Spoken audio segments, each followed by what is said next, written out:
A tady pozor, tady bych vás chtěl upozornit, tady nacházíme další pravděpodobně, ano, jedná se To o je tlumok.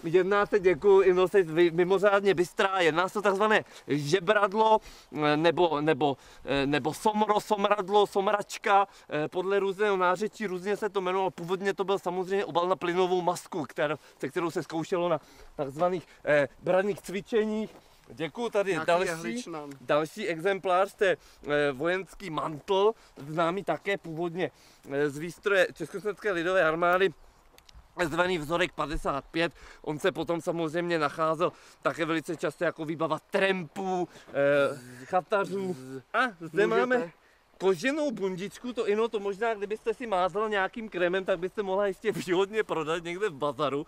Vidíte, taková kožená bundička pro jízdu na traktoru nebo na jakémkoliv tomto zemědělském stroji při takovém pršlavém až fukavém počasí se velice mimořádně hodilo.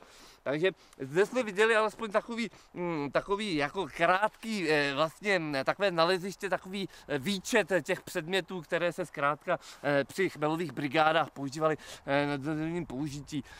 Já si myslím, že pokud bychom tady dlouho hledali, tak bychom tady možná našli nějaké další zajímavější exempláře, ale samozřejmě je otázka, jestli máme dostatek času na to.